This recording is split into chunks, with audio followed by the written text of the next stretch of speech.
agora, né, eu vou passar para a segunda parte, que é a parte de venda, né? Já lancei aqui as perdas e tal. Agora eu vou vender 90% do produto agrícola pelo preço de venda, que na época era 167, mas eu acho que agora baixou para em torno de 124,14, R$ 125, uma coisa assim, a saca. Eu vou vir aqui, ó, e vou lançar essa informação. Preço 125,14, tá? E a quantidade que eu vou vender? Vou vender 90%. De qual quantidade? Dessas sacas aqui, ó. 1.040.580. Então, vezes 90%. Então, vou vender 936.522.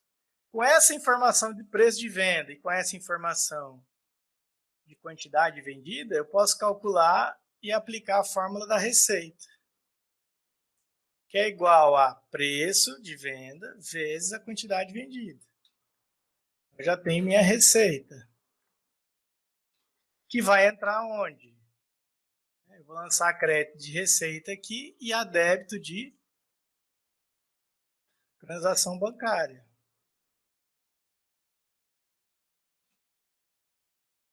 Então, todas as vezes que vocês forem fazer o processo de comercialização ou venda, vocês basicamente vão ter que montar duas contas. Uma do custo do produto que está sendo vendido e a outra conta da receita, que é o recebimento pela venda desse produto agrícola.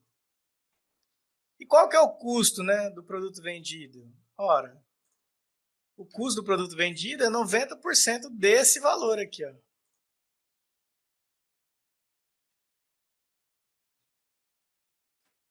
Com certeza sobrando, então, 10% em estoque. Então, esse custo aqui, ó, vai lá no CPV, ó, e vai indicar que eu estou me desfazendo, que eu estou dando abaixo do estoque do produto agrícola, né, abaixo do estoque, desse estoque aqui, em 90%, tanto em valores de custo, quanto em quantidade de sacas.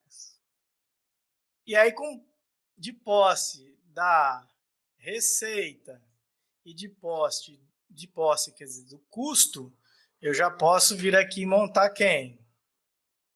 A minha demonstração de resultados. CPV, né? E aí vem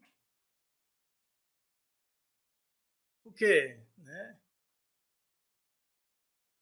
Vem, então toda essa parte aqui nós já fizemos. Ó.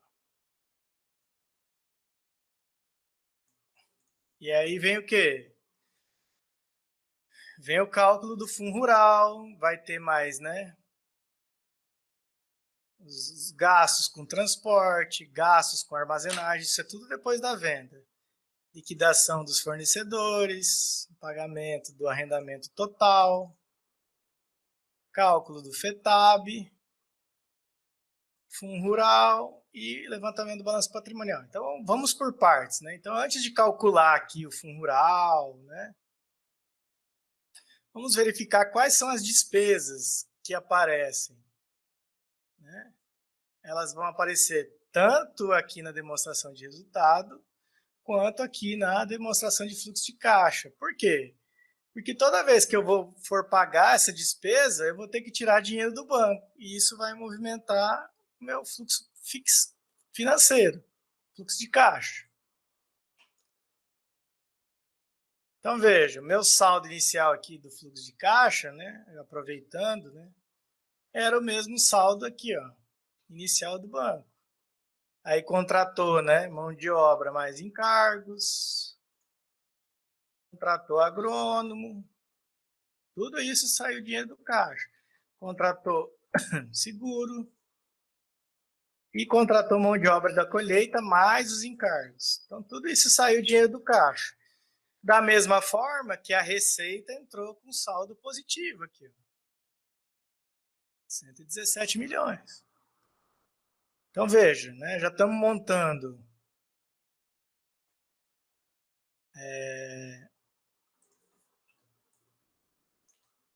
a demonstração do fluxo de caixa, já com o movimento aqui do banco, e a demonstração do resultado para a obtenção do lucro ou identificação do prejuízo, né? Então vamos lá. Voltando aqui, vou agora ter gastos com transporte externo, correspondente a 900 mil. Como é um gasto que aparece após a venda do produto agrícola, ele se torna o quê? Não um custo mais, porque o meu custo eu fechei aqui, ó. Ele agora se torna o quê? Uma despesa. Eu vou vir aqui, ó, né, e lançar a despesa de transporte no valor de 900 mil.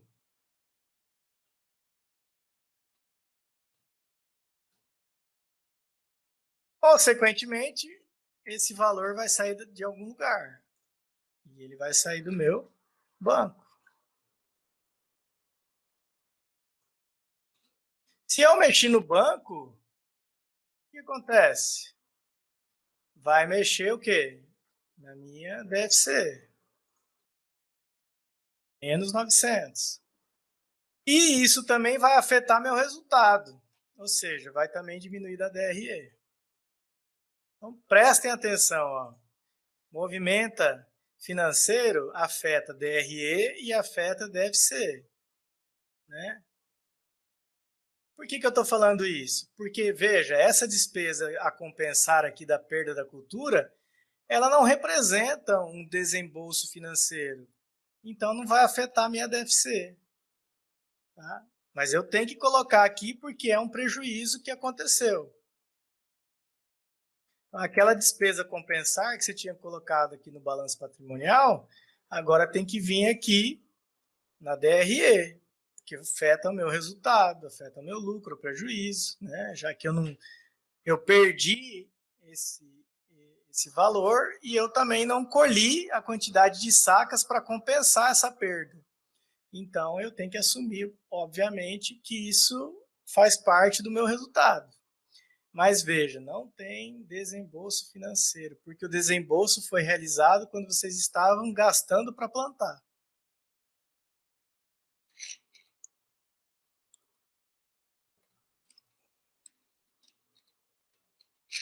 Bom, aí seguindo, né?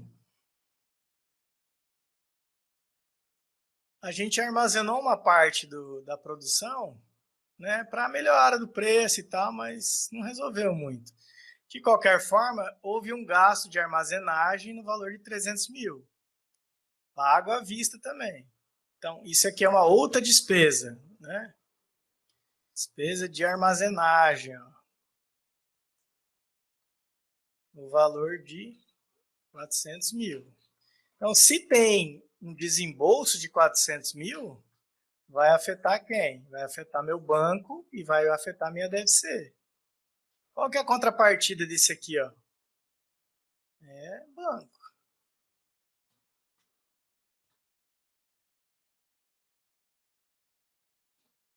Né? Em seguida, vamos lá. Houve liquidação dos fornecedores de sementes, fertilizantes e defensivos. Eita! Toda aquela galera que a gente comprou a prazo, agora a gente vai ter que pagar.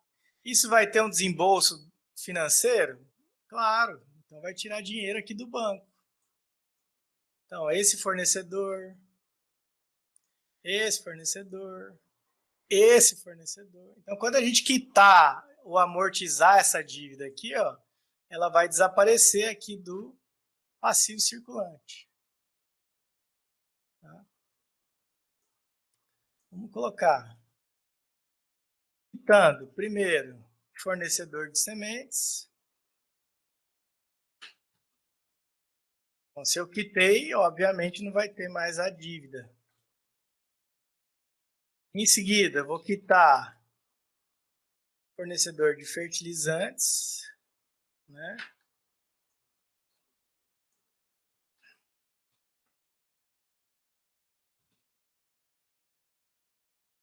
E por fim, eu vou quitar fornecedor de defensivos. Então, uma vez, como eu falei para vocês, uma vez quitadas essas obrigações aqui, ó, elas não aparecem mais no balanço patrimonial. Tá? Ah, tem efeito financeiro? Tem. Toda amortização de dívida gera o quê? Gera movimentação no fluxo de caixa. Então, eu tenho que vir aqui e colocar, ó, sementes, né? Perdão. Sementes, fertilizantes, defensivos, tá? E aí eu vou seguindo no exercício. Houve pagamento do arrendamento. Lembra aquele arrendamento de 12 milhões? Então, agora tem que pagar ele. Vou vir aqui, né? E vou colocar o quê? O valor de 12 milhões do arrendamento a pagar. Isso significa que minha dívida de arrendamento não existe mais, ela foi liquidada. Aqui, ó. Automaticamente não vai aparecer mais nada aqui no passivo circulante no próximo balanço. Teve efeito financeiro? Teve. Então vem aqui e vai lançar os 12 milhões. É que a gente já está terminando, né? E agora a gente vai calcular o FETAB. Tá? Toda essa parte aqui, ó. Toda essa parte diz respeito ao FETAB. Lembram dele? Como que calcula o FETAB? Bom, primeiro, tem que converter a quantidade de sacas em toneladas. Para isso, eu tenho que dividir por 16,77 a quantidade de sacas que eu vendi, que são esse montante aqui, ó. Então, em toneladas, essas quantidades de saca aqui, ó, né, eu vou dividir por 16,77. Então, vai ser equivalente a 55.845 toneladas. Então, isso vai ser uma das referências, né, para calcular o FETAB. E o valor do FETAB é 21,15 sobre o quê? Sobre o valor da UPF, que é esse aqui, ó. 181,98. Então, 181,98 vezes 21,15, para saber o valor que eu tenho que multiplicar, o valor de referência que eu tenho que multiplicar para encontrar o valor do FETAB. E agora, finalmente, para encontrar o valor do FETAB, eu vou multiplicar a quantidade de toneladas vezes o valor de referência. Então, o meu FETAB aqui é de 2.149. Então, encontrado o FETAB, eu já identifiquei mais uma despesa. Então, eu vou abrir um razonete aqui do FETAB e vou lançar a despesa de FETAB, 25.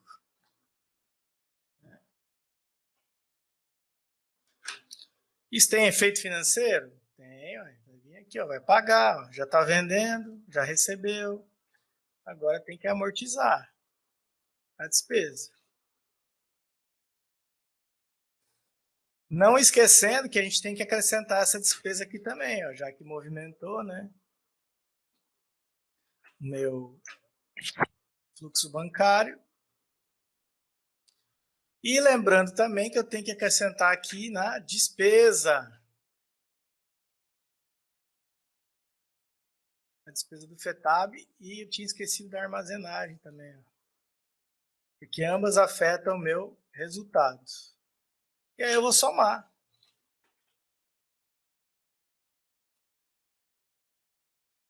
Para ver quanto que dá o meu LAIR, o meu lucro antes do imposto de renda. E aí eu já posso calcular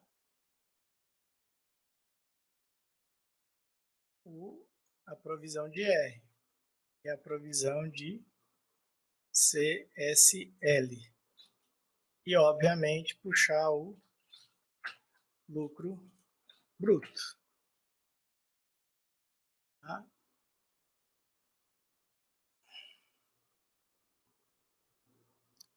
Então, transporte, armazenagem, despesa FETAB. Falta uma despesa, né, que é a despesa de fundo rural,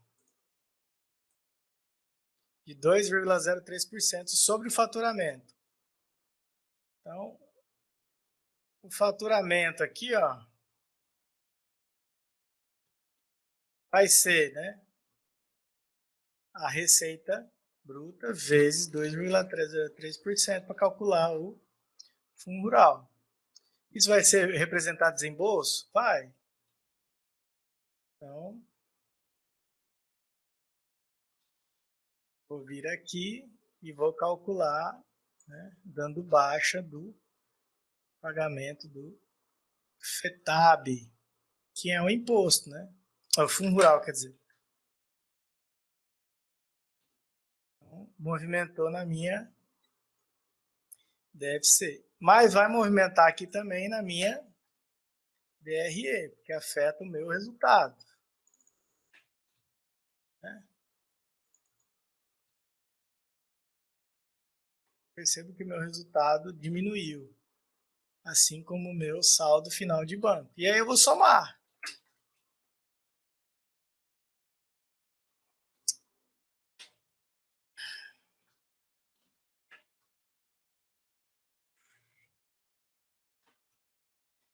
E aí, para eu tirar a prova se a minha DFC está certa, eu vou ter que ir lá no meu razonete do banco e fazer a mesma coisa.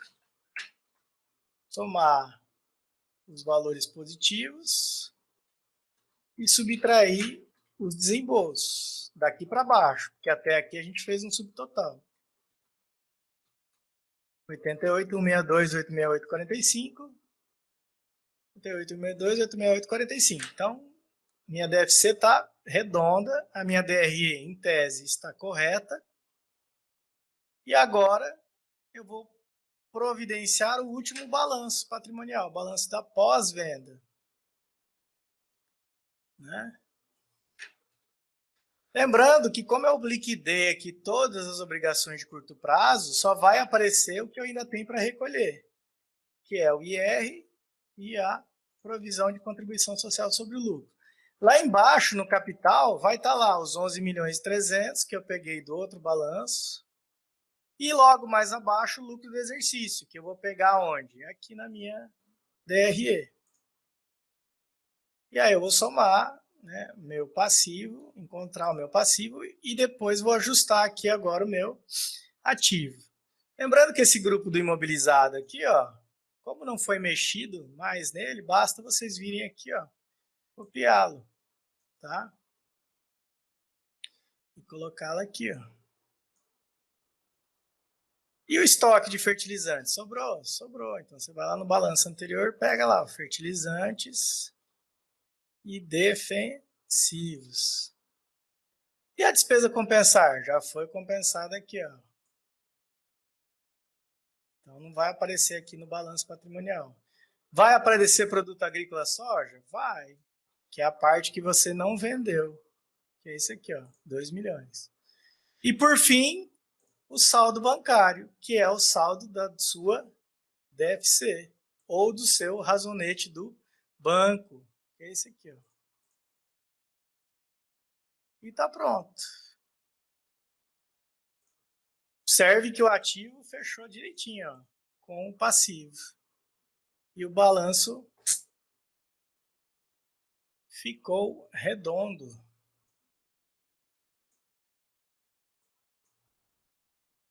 Alguma pergunta?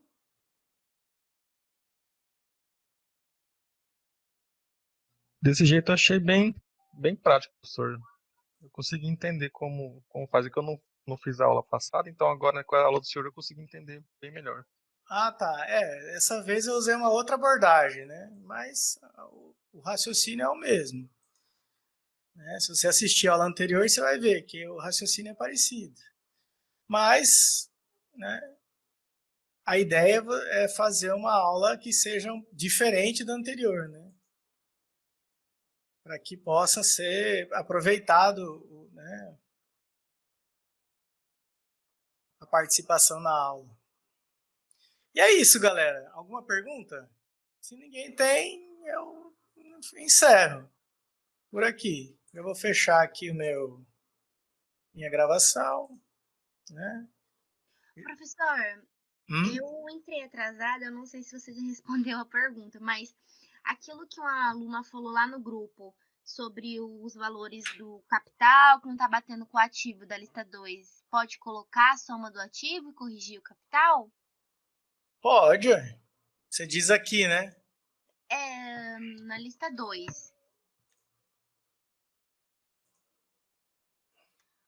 Por exemplo, ali no Analista 2. isso, por exemplo, ali na primeira, tá falando que o total do. Bom, Vamos eu lá, vamos não pegar a lista entendi. 2 aqui.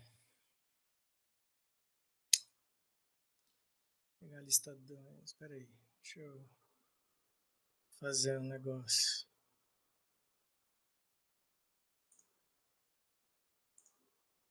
Não está gravando ainda?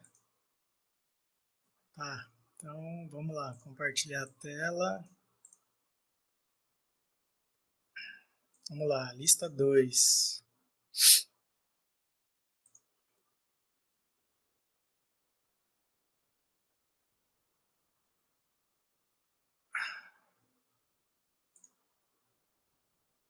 Vamos lá. Qual exercício? Esse? Então, eu tô ainda no primeiro, que eu já vi que tá diferente, mas ela falou lá no grupo que em todos. Isso aqui, ó. Ah, em todos? Ah, É que entendi. assim, ó, ali tá falando que o capital tá avaliado em Hein? 1.300.000. E se você somar todos Ah, os não, não, ativos, não. dá diferente. É uma coisa, um detalhe, só pra perguntar mesmo. Então, vamos apagar isso aqui, ó.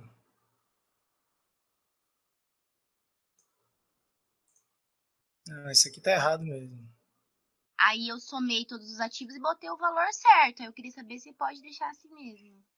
Deixa eu até salvar aqui para poder corrigir lá e colocar certo. Eu acho que eu mudei os valores e eu deixei essa parte aqui com o valor anterior. Mas vamos corrigindo aqui, ó. A empresa dispõe de seguinte avaliados. Hein? Vamos tirar essa parte aqui. Tirar. Esse aqui tá ok. Uhum. E esse aqui, depósitos, máquinas. Ah, esse aqui tá certo. É só os dois primeiros mesmo. Então, o que é que dispõe o capital da empresa? Não é aqueles 1.300.000. Ele é a soma dos depósitos, mais os tratores, mais as colheitadeiras, nesse exercício. Né? E no exercício de baixo, a empresa dispõe dos seguintes itens em seu capital: depósitos, tratores e colheitadeiras. Agora tá correto. É isso, né? Sim. Então, beleza. Mais alguma? Vamos colocar a data aqui, né? 25.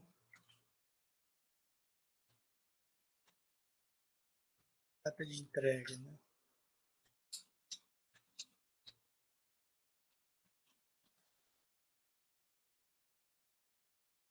E aqui vamos chamar de primeira avaliação.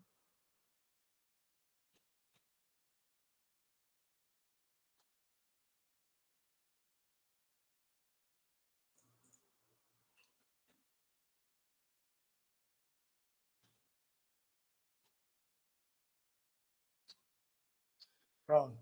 Então, agora vocês já viram, eu vou colocar lá. Beleza?